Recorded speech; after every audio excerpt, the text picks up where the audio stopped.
व्हावी किंवा निधी वाटप व्हावं या संदर्भात ही बैठक? आज आमच्या पर्यटन विभागाचे जे प्रस्ताव सन 25-26 या वित्तीय वर्षाकरताचे आहेत त्याचं नियमित प्रमाणे अर्थसंकल्प तयार करण्यापूर्वी माननीय उपमुख्यमंत्री तथा वित्तमंत्री अजितदादा पवार साहेब बैठका घेत असतात. त्याप्रमाणे आमच्या पर्यटन विभागाचं सादरीकरण मी आणि आमचे राज्यमंत्री महोदय आणि आमचे सचिव आम्ही माननीय वित्तमंत्री महोदय उपमुख्यमंत्री महोदय अजितदादांच्या समोर या ठिकाणी केलं. ऑनगोईंग योजना ज्या आहेत ज्या सन 24-25 या वित्तीय वर्षामध्ये मंजूर झाल्या होत्या त्यातला जेवढा निधी आम्हाला विभागाला वितरित झाला त्याचं खर्चाचं प्रमाण 90-95% पुढे जेवढा निधी वितरित झाला तेवढा राहिलेल्या कामांची सुद्धा निधी जसा उपलब्ध होईल तसा तो वितरित केला जाईल.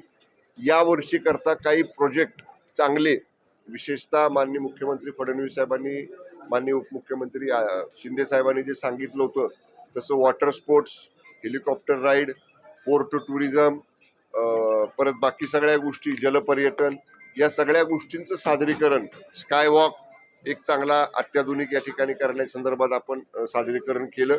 माननीय उपमुख्यमंत्री महोदयांनी सादरीकरणाचं कौतुक केलं, चांगले प्रस्ताव केले तसं सांगितलं आणि त्याने आश्वासित केलेलं आहे माननीय मुख्यमंत्र्यांशी माननीय शिंदे साहेबांशी चर्चा करून जसे तुमचे प्रस्ताव आहेत त्याला जास्तीत जास्त निधी देण्याचा प्रयत्न करू असं माननीय अजितदादा पवार साहेबांनी सांगितलेलं आहे. विस्तारित महाबळेश्वर त्याचाही उल्लेख मी आज या ठिकाणी केला.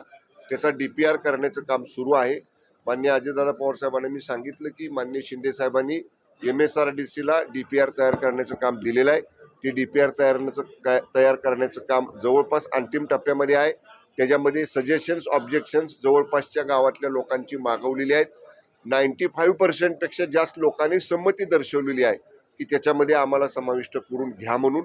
पण त्याचा संपूर्ण DPR हा जेव्हा MSRDC तयार करेल पण हा विस्तारित महाबळेश्वर, एक्सटेंडेड महाबळेश्वर हे सुद्धा करण्याच्या अनुषंगाने सरकार आणि विशेषतः वित्तमंत्र्यांकडे ज्या काही गोष्टी आम्ही आज मांडल्या त्या बाबतीत माननीय शिंदे साहेबांशी फडणवीस साहेबांशी चर्चा करू आणि याही बाबतीत सकारात्मक निर्णय घेऊ असं माननीय अजितदादांनी सांगितलेलं आहे. ओके. बोगस पीक विम्यासंदर्भातला प्रश्न आहे. योजना बंद होणार अशा पद्धतीची चर्चा आहे. तर दुसरीकडे आपल्या सातारा जिल्ह्याचा जर विचार केला तर 53,000 बोगस पीक विमा प्रकरण समोर येतात. नाही, मला कल्पना नाही याची. मी साताऱ्यामध्ये परवा दिवशी जाणार आहे.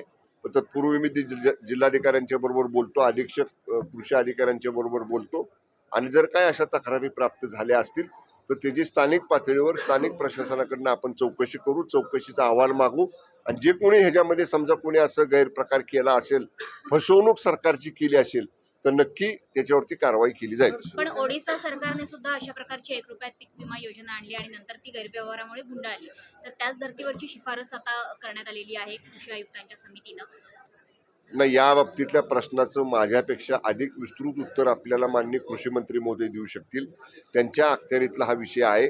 पण मी सातारा जिल्ह्यापुरतो तुम्ही जेव्हा मला प्रश्न विचारला तेव्हा मी आपल्याला सांगतो मी जिल्हाधिकाऱ्यांशी आत्ताच बोलतो या इथनं कार्यालयामध्ये माझ्या गेल्यानंतर आणि जर काय अशा तक्रारी सातारा जिल्ह्याबाबतीत आल्या असतील तर त्याची प्राथमिक चौकशी केली जाईल आणि चौकशी अहवाल प्राप्त झाल्यानंतर त्याच्यावर सुद्धा योग्य निर्णय घेतला जाईल. ओके. अक्षय शिंदे चला. प्रकरणाची खूप चर्चा झाली.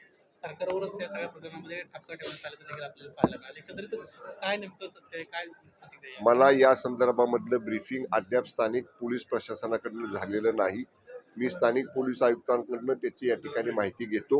परंतु मी आमचे माननीय राज्यमंत्री गृह योगेश कदम साहेबांनी जे काही स्टेटमेंट दिलं ते पाहिलेलं आहे.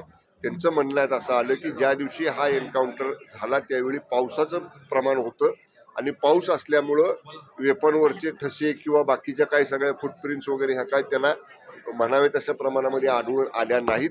पण माननीय राज्यमंत्री गृह योगेश कदम साहेबांशी चर्चा मी करतो ते अधिक विस्तृतपणाने या बाबतीत आपल्याशी बोलतील.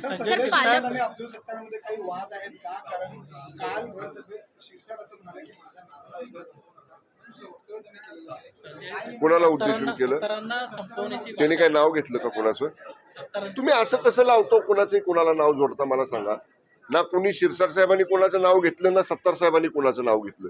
आमच्या दोन्ही मंत्री महोदयांनी आमदार महोदयांनी एकमेकाचं नावही घेतलं नाही आणि तुम्हीच जोडता ते की सत्तार साहेब अमुक साहेबाला म्हणाले, शिरसाट साहेब अमुक साहेबाला म्हणाले. जोपर्यंत कुणी व्यक्ती कुणाचं नाव घेत नाही तोपर्यंत असा कोणाचाही संबंध कोणाशी जोडणं योग्य नाही. तर पालकमंत्री मी काय सांगतोय तुम्हाला, मला तुम्ही दाखवा, नाव घेतलेलं दाखवा, मग मी बोलतो ना त्याच्यावर. तुम्ही तर्क वितर्क लावता की सत्तार शेठ बोलले म्हणजे ते अमुक एकालाच उद्देशून बोलले, शिरसाट साहेब बोलले म्हणून ते अमुक एकालाच उद्देशून बोलले. असं बरोबर नाही हो.